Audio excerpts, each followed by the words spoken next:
Halo teman bisnis, ada beberapa pertanyaan yang muncul terutama dari Gen Z seperti bagaimana sih caranya memulai bisnis dan apa saja yang harus disiapkan dalam memulai bisnis. Nah, di video kali ini kita akan membahas pertanyaan-pertanyaan di atas, namun sebelum menjawab pertanyaan tersebut, kita akan membahas sedikit mengenai Gen Z. Selamat datang di Ngomongin Bisnis.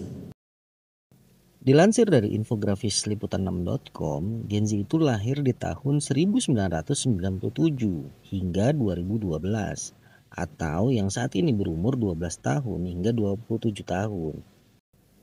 Dari rentang umur di atas, Gen Z di Indonesia diperkirakan mencapai sekitar 75,49 juta orang atau 27,94% dari total populasi saat ini. Ini menjadikan mereka kelompok generasi terbesar di Indonesia.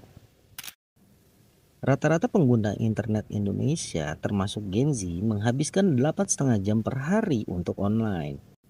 Dengan media sosial menjadi salah satu aktivitas utama. Dan ternyata lebih dari 50% Gen Z di Indonesia tertarik untuk bekerja di industri kreatif dan teknologi. Seperti konten digital, startup, dan e-commerce. Oke, selanjutnya kita masuk ke beberapa pertanyaan dari Gen Z ini.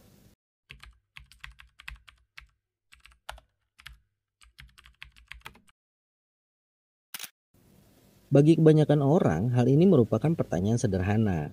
Namun, kita tidak boleh meremehkan hal tersebut, karena tidak semua dari kita, ketika dalam kondisi mau memulai usaha, bisa berpikiran dengan jernih. Kalau kalian tahu perkataan dari almarhum Bob Sadino, beliau pernah bilang begini. Sekarang sandaran-sandarannya. Sandaran pertama harus punya kemauan. Ya semua orang juga punya kemauan. Nggak cukup jadinya kan. Kemauan itu harus dilengkapi dengan tekad. Tekad yang bulat. Dan dia harus berani mengambil peluang. Harus tahan banting dan tidak boleh cengeng. Mau usaha, wah nggak ada duit. Dikasih duit, usaha apa ya?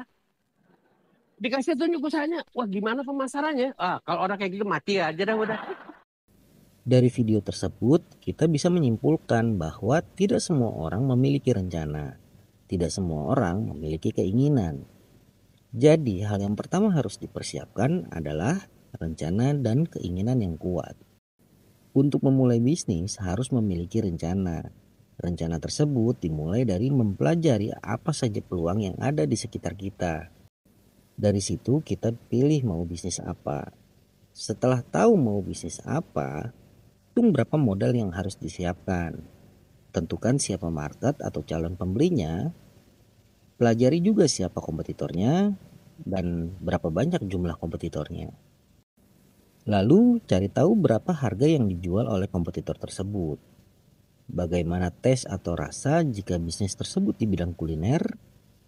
Bagaimana juga pelayanan ke konsumen yang diberikan oleh kompetitor tersebut. Semua itu harus di breakdown atau dijabarkan dahulu satu persatu agar kita tahu mana kelebihan dan kekurangannya. Dari situ kita bisa mengatur strategi apa yang bisa kita lakukan agar dapat unggul dari kompetitor. Biasanya kebanyakan pengusaha menggunakan konsep SWOT, Strength, Weakness, Opportunity, dan Threats. Buatlah SWOT tersebut dari dua sisi usaha kita dan sisi kompetitor untuk dianalisa. SWOT dari sisi kita tidak harus unggul semua dari kompetitor, karena dikhawatirkan hal itu akan menjadi beban di kemudian hari serta jadi tidak realistis. Produk apapun yang dijual harus tetap membangun branding, karena branding adalah proses untuk membangun dan memperkuat merek atau brand, termasuk nama dagang, produk, dan jasa yang ditawarkan. Tujuan utama branding adalah membangun identitas yang kuat, membangun kepercayaan dan loyalitas konsumen, membedakan brand atau merek dari kompetitor, meningkatkan kesadaran tentang merek usaha, meningkatkan nilai dari merek, membangun citra atau image dari usaha, dan pastinya meningkatkan penjualan. Jika kalian memilih baik itu produk yang sudah jadi untuk dijual atau produk yang diproduksi sendiri, Bangunlah branding salah satunya dari pelayanan. Misal, pelayanan sebelum terjadi penjualan atau service before sales, dan pelayanan setelah terjadi penjualan atau biasa disebut service after sales. Beberapa contoh dari branding adalah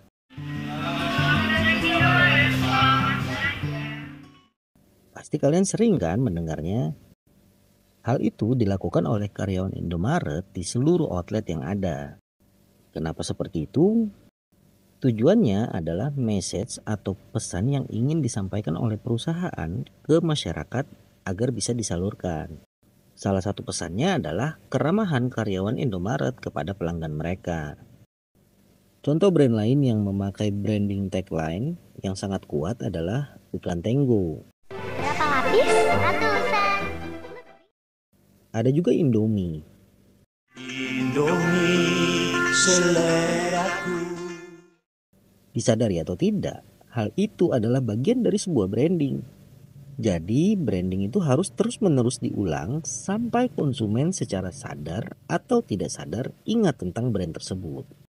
Branding dapat dikatakan berhasil jika mayoritas masyarakat sudah tahu dan ingat tentang message atau pesan dan emosional yang disampaikan. Dan hal itu tidak bisa dicapai dalam waktu yang singkat. Jadi, bangunlah branding sejak awal memulai bisnis dan jangan pernah perang harga dengan kompetitor. Perang harga adalah hal yang tidak sehat dan hanya akan menghancurkan sedikit demi sedikit usaha kalian. Selanjutnya, setelah selesai menganalisa, silakan dieksekusi, mulai dengan belanja kebutuhan peralatan, bahan baku, dan lainnya. Penentuan harga jual produk, budget untuk promosi, penentuan gaji karyawan, dan lainnya yang berhubungan dengan keuangan, itu semua masuk ke dalam perhitungan modal di awal. Dan jangan lupa untuk memisahkan antara rekening pribadi dan rekening usaha, agar kalian bisa melihat apakah bisnis tersebut menguntungkan atau tidak. Biasanya fase awal bisnis dilihat dalam waktu 3 bulan, 6 bulan, dan 1 tahun terhitung sejak mulai berjalan. Jika kalian bisa melewati tahun pertama, maka bisnis kalian bisa dikatakan sehat secara keuangan dan operasional. Dengan catatan, tidak ada campur aduk antara keuangan pribadi dan usaha. Jika kalian memiliki pertanyaan, silakan tulis di kolom komentar. Atau jika ingin konsultasi bisnis, silakan DM di Instagram Ngomongin Bisnis. Sekian video kali ini, semoga dapat membantu dan bermanfaat bagi kalian. Sampai jumpa di video selanjutnya.